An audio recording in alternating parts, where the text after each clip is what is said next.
When my brother inherited the family house, while I was told to be grateful for nothing, I signed the papers in silence, and 3 months later, they learned the property taxes had always been in my name. I grew up in a house that felt less like a home and more like a museum of my parents' expectations. Every corner carried their voices, every chipped tile a reminder of their arguments about money, and every family photo hanging in the hallway seemed like proof of a perfect family that never really existed. My brother, Ethan, and I were raised under the same roof, but if you asked anyone in our family, they would swear he was the golden child and I was the spare. Ethan could do no wrong. His bad grades were teachers not understanding him, his reckless spending was youthful ambition, and his arrogance was confidence. Meanwhile, when I studied quietly, held down part-time jobs, and made sure the bills were paid when our parents fell behind, I was responsible, but never celebrated. It was like being the scaffolding holding up a house, while Ethan was the polished front porch everyone admired. Our parents weren't cruel in a screaming, violent kind of way. No, their cruelty was subtle, wrapped in compliments that carried sharp edges. "We're so proud of how independent you are, Julia," my mother would say when she needed me to handle something she didn't want to. "Ethan just isn't built for stress like you are." Or, "You don't need much, you've always been low maintenance. Ethan deserves to enjoy life more than you, because you can handle disappointment." Statements like that shaped me into the kind of person who did the thankless work and never complained, at least not out loud. The house itself was a modest two-story with faded blue shutters, a creaky staircase, and a backyard that had once been the neighborhood gathering spot when we were kids. Over time, I became more attached to it than I wanted to admit, not because of the walls or the memories, but because I poured myself into keeping it functional. I was the one who fixed the leaky faucet when Dad gave up, the one who patched the roof during college breaks when Ethan was too busy, and the one who sat with Mom when she cried about the overdue property taxes, quietly writing checks from my own savings while she assured me, "One day, you'll be rewarded for all you've done." I never asked for anything back then, because part of me believed her. Fast forward to the summer after my father's passing. He had been ill for years, and though his will wasn't a surprise, the reading of it was still a moment that split my life into before and after. We sat in the lawyer's office, Ethan, my mother, and me, and I felt this nervous hum in my chest. Somewhere deep inside, I hoped maybe, just maybe, my years of responsibility would finally be acknowledged. That hope was extinguished the moment the lawyer announced, "The family house is to be inherited by Ethan Miller." Just like that, one sentence, delivered as casually as a weather report, and my entire childhood home was handed to the brother who hadn't lifted a finger to maintain it. I remember staring at the paperwork in front of me, the legal jargon blurring together while my ears rang. Ethan smirked, that same smug grin he had used when he beat me in video games as a kid, or when he stole credit for my ideas in high school group projects. My mother reached over, patted my hand like I was a child again, and said in that soft, patronizing tone, "You should be grateful, Julia. You don't have the burden of maintaining this place now. You're free." Free. That word stung, because the only reason the house hadn't collapsed under unpaid taxes or repairs was me. I wasn't free. I was erased. But I didn't argue. I didn't shout or throw the papers across the desk like part of me wanted to. I just signed where the lawyer pointed, my hand steady even though my stomach churned. Ethan kept glancing at me, maybe waiting for an outburst he could mock later, but I gave him nothing. Silence had always been my weapon, the one thing that unnerved him. Afterward, we all went to lunch like nothing had happened. Ethan ordered steak, joked about how he'd finally host proper family holidays in the house now, and my mother beamed at him as though my father himself had just handed her a miracle. I excused myself early, claiming work. The truth was, I went home, sat in my tiny apartment, and stared at my bank statements. All those years of covering property taxes. The notices had always come in my name, probably because when I first started paying them, my parents had listed me as the responsible party. They never changed it, and in all the chaos of grief and inheritance, no one had thought to check whose name the county had on file. At first, I considered telling Ethan immediately. Maybe it was the responsible thing to do, to say, "Hey, the taxes are still in my name, you'll need to update that." But then I thought about the smirk, about my mother's hand on mine, about every single time I had been told I didn't need much, that I was strong enough to handle being overlooked. I thought about the repairs, the bills, the sacrifices, and I said nothing. I let Ethan move in. I let him post photos on social media of his house, bragging about renovations he hadn't even paid for, showing off the backyard like he had been the one to maintain it. My mother even helped him decorate, sending me texts like, "You should come see what Ethan's done with the place. It's so beautiful now." I would stare at the screen, my hands shaking with rage, but my replies were always polite. "Glad you're enjoying it." Silence. Again, my armor. What they didn't know, what Ethan had never cared to understand, was that property taxes weren't a one-time deal. They came every quarter, like clockwork, and when that bill arrived 3 months after I signed away my rights, the envelope still had my name on it. Julia Miller. Not Ethan, not my mother, me. And I knew, in that moment, that silence could turn into something much louder when timed correct. The first tax bill came on a rainy Tuesday afternoon. I remember it because I had been home early from work, curled up with a cup of tea, trying not to think about Ethan. The thick white envelope sat in my mailbox like an unwanted guest, bold black letters across the top, para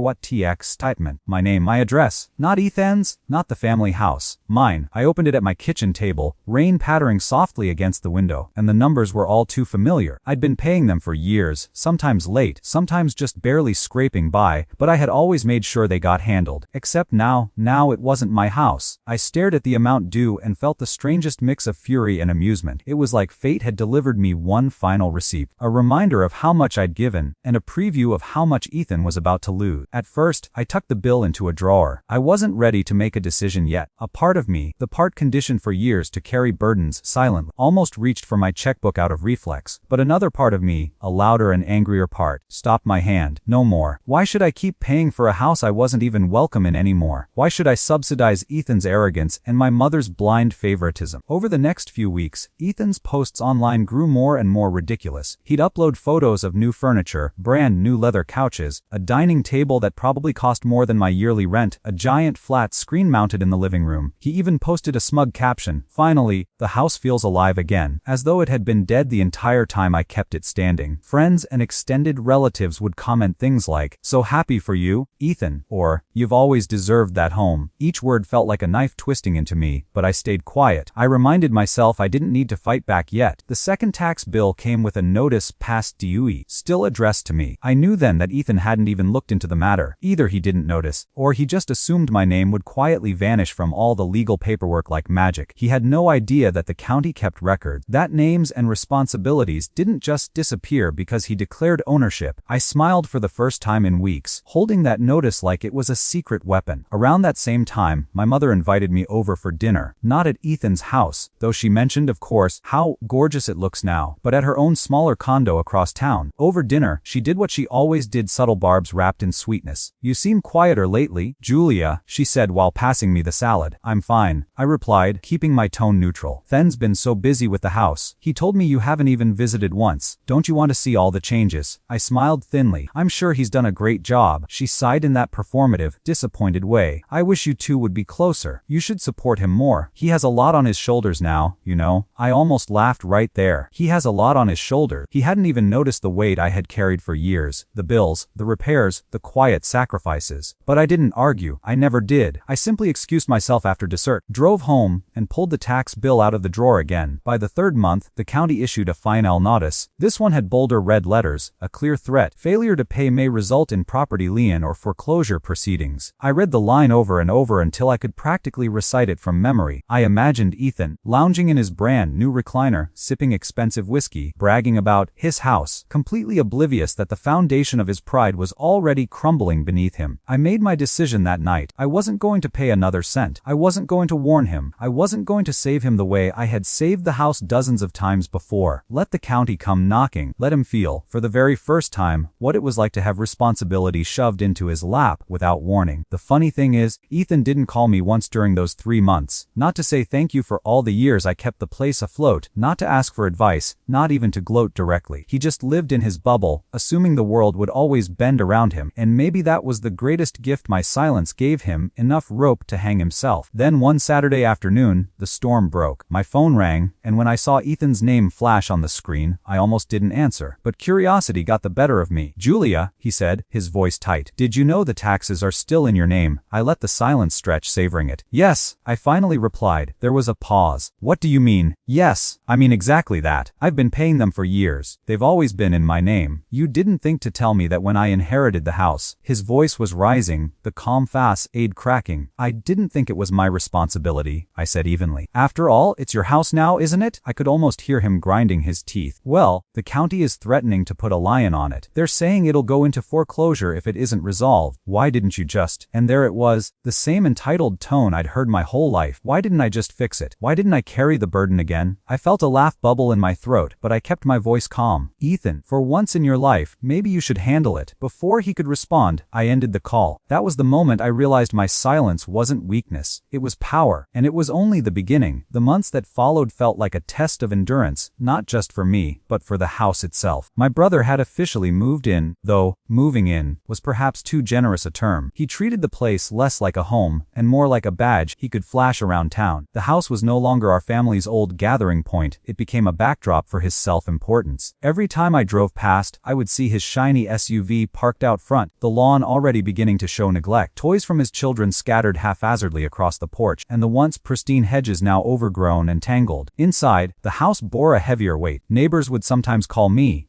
not him, to complain about noise from late night parties or arguments that spilled into the street. It was surreal. Legally, he might have been the resident, but my name was still stitched invisibly into the property's very foundations. Every bill, every tax statement, every official envelope still bore my name, not his. The irony wasn't lost on me while he strutted through his home. I was the one tethered to it, invisible and silent, yet in control in ways he couldn't even imagine. It was during this period that I began to understand the peculiar satisfaction of patience. For years I had been impulsive, reactive. When hurt, I lashed out. When cornered, I shouted back. But now, I held my silence like a blade concealed beneath clothing, sharp and deliberate. My brother's arrogance grew unchecked because he thought he had won the ultimate victory. The house, the inheritance, the recognition from our relatives. Meanwhile, he had no idea that his prize carried a hidden chain, and that chain was welded to me. The first cracks in his reign appeared around the end of January. A thick envelope arrived at my apartment, stamped with the county's seal. Inside was the property tax bill, staggering, far higher than what he would have anticipated. My father had always paid it dutifully, without fuss, because he could. My brother, however, had neither the discipline nor the foresight to understand what those payments truly entailed. I let the bill sit on my kitchen table for a week, studying it like a relic. The number spoke volumes, not just about money, but about responsibility, about the true cost of ownership. I didn't forward the bill to him. Why would I? It wasn't addressed to him. It was mine, legally, and ignoring it was as much a decision as paying it. Instead, I waited. Another letter arrived in February, a reminder, then another in March, a warning, all in my name. Each time, I folded the paper neatly back into its envelope and slid it into a drawer. My silence had shifted forms, from the silence of grief and exclusion to the silence of strategy. Meanwhile, the family chatter grew louder. My brother's children boasted at school about their new house with the big rooms, while his wife posted photos on social media of freshly painted walls, claiming credit for restoring the old family home. The posts were smug, curated carefully to highlight their triumph. Relatives chimed in with heart emojis and comments about how deserving they were, how proud my father would have been to see his son in the old place. And there I was, scrawling, silent, an invisible thread running beneath their parade of validation. But silence does not mean absence. It means preparation. I spent evenings reading through tax law, learning about liens, property seizures, auctions. I learned how quickly a house could become a burden, how unpayable taxes could snowball into something devastating. I didn't have to lift a finger to sabotage him. The system was already designed to crush the careless. My only job was to let time pass. By March's end, the cracks had widened into fissures. My brother began calling me, not to talk, not to mend our fractured siblinghood, but because the county had finally sent a more severe notice. He didn't understand why it came to me, why my name was on it. He was panicked, his voice sharp with accusation. "You didn't tell me about this?" he shouted over the phone one evening. "Tell you about what?" I asked, my voice flat. "The taxes! They're saying the house is behind. They're threatening lions! Why didn't you say anything?" I let a long pause stretch between us, the kind of pause that makes the other person question their footing. "Because it's not my house," I finally said. "It's yours, isn't it?" The silence on his end was delicious. He sputtered, backpedaled, tried to make excuses. He said he thought everything had been settled when the will was read, that he assumed the house came with everything tied up neatly. That assumption was his fatal flaw. He thought inheritance was a gift, not a responsibility. When the call ended, I leaned back in my chair and stared at the stack of unopened envelopes in my drawer. For the first time in months, I smiled. Not a bitter smile, not a pained one, but something colder, steadier. The trap was already closing, and all I had done was remain silent. But then something happened that I hadn't anticipated. My relatives began to catch wind of the situation. Whispers spread that my brother was struggling with the house, that he had unexpected expenses. He painted himself as a victim of bureaucracy, as though the county had unfairly singled him out. And yet, no one seemed to realize the truth, that he wasn't even the legal legal taxpayer. That burden had never left me. The irony grew heavier. My name carried the weight of the house, but my silence carried the power, and I realized then, more clearly than ever, that the reckoning was not months away. It was already unfolding. I didn't need to lift a hand. The house, the taxes, and my brother's arrogance were conspiring on their own. All I had to do was let the silence deepen, until it became unbearable. By April, the whispers had turned into open discussions. Family group chats lit up with veiled questions, little concerns, disguised as sympathy. My aunt, who had always leaned toward my brother's side, asked in one message, "Is everything okay with the house? Your brother said something about unfair taxes." I read the words twice, almost amused. Unfair taxes. The irony of it, I didn't respond right away. I let the conversation swirl, relatives speculating, some blaming bureaucracy, some pitying him. He fed the narrative expertly. The poor, put upon hair, shouldering the burden of keeping the family home alive, while the county bled him dry. He even tried to rally sympathy by suggesting he might lose the house if things didn't improve. But here's what he didn't realize: people might swallow a story at first, but eventually, questions surface. And when money is involved, questions turn sharp. One evening, while scrolling through my phone, I saw a cousin post a thinly veiled remark on Facebook. Funny how some inherit the house, but not the responsibility. The comments exploded beneath it, speculation thick in the air. My silence had rippled outward without me lifting a finger. Meanwhile, the county wasn't speculating. They were precise, methodical, relentless. Another letter arrived in my name, this one colder, more final. It stated, in bureaucratic black and white, that unless the taxes were paid in full, the property would be subject to lion and eventually seizure. My heart didn't pound when I read it. Instead, it slowed. The moment I had been waiting for was crystallizing. My brother called again, his voice fraying at the edges. "You have to pay this," he barked. "It's your name on the bill. If you don't, they'll take the house." "And why should I pay for your house?" I asked, my tone calm, almost gentle. "You're being petty," he snapped. "Dad wanted me to have it. You're just jealous, and you're going to ruin everything out of spite." The words didn't sting. They rolled off me like water. For months, I had carried the humiliation of being told to be grateful for nothing. For months, I had let him prance in the spotlight while I bore the invisible chains. But chains, once recognized, can also be wielded. I didn't argue with him. I didn't raise my voice. Instead, I simply said, "It's not my responsibility anymore. Enjoy your house." Then I hung up. That night, I didn't sleep, not because of guilt, but because of clarity. My silence had stretched long enough. It was time for the unveiling. I gathered the unopened envelopes, all marked with dates and warnings, and I laid them out on my kitchen table. Then I took photos, each one clear and deliberate. I wrote a post, long and raw but calm. I didn't rant. I didn't insult. I told the truth. When my brother inherited the family house, I was told to be grateful for nothing. I signed the papers in silence. What no one realized is that the property taxes never transferred with the deed. They have remained in my name. For 3 months, I have been the one receiving the bills, the warnings, the threats of liens. My brother has lived proudly in a house that is, on paper, still tethered to me. He boasts of his inheritance, but he has not paid a dime of responsibility. While he paints walls for social media and hosts parties, I have been the one quietly holding the paperwork that could decide the fate of the house. I hit post at midnight. The reaction was volcanic. By morning, my phone pulsed with notifications, dozens, then hundreds. Relatives calling, texting, leaving voicemails. Friends chimed in with support. Strangers, even, left comments about fairness, about justice, about the hidden burdens people carry. My brother's curated image shattered overnight, the family's golden hair now revealed as a careless pretender. At 9 o'clock sharp, my aunt called, her voice trembling with a mix of shock and indignation. "Why didn't you tell us sooner?" she demanded. "Because no one listened when I tried before," I replied simply. By noon, my brother stormed into my apartment. He didn't knock. He barged in, red-faced, his wife trailing behind with eyes wide in panic. He threw the printouts of my post onto my table. "You humiliated me," he roared. "You ruined me in front of everyone." "No," I said, standing slowly. "You did that yourself. I just stopped protecting your lie." The silence that followed was unlike any silence I had ever known. Heavy, final, undeniable. He stared at me, shaking, but there was no comeback left. His wife's gaze shifted between us, realization dawning slowly that her perfect social media story had been built on sand. The weeks after my post were chaos. The family split into camps, some still trying to defend him, others quietly apologizing to me, admitting they hadn't known the truth. The county, of course, didn't care about family drama. They only cared about payment. And when my brother finally tried to settle the debt, he realized he couldn't. The sum had ballooned. His savings, shallow as they were, didn't cover it. By June, the lien was official. Notices were plastered on the front door of the house he had flaunted so proudly. Neighbors saw. Friends whispered. The golden hair became the cautionary tale. And me, I didn't gloat. I didn't dance on his ruin. I had already won, not because he lost the house, but because I reclaimed my dignity without ever raising my voice. My silence had been my blade, and when I finally unsheathed it, it cut cleaner thinner than any scream ever could. One evening, long after the dust had settled, I drove past the old house. The lawn was empty, the curtains drawn. For the first time in months, it looked truly abandoned. And yet, I felt no longing, no grief. The house was no longer mine, no longer his. It had become something else entirely. A monument to silence, to patience, to the quiet strength of refusing to play the role others assigned to you. As I sat in my car, watching the empty windows stare back at me, I whispered, almost to myself, I signed the papers in silence. But in the end, silence spoke louder than anything else ever could.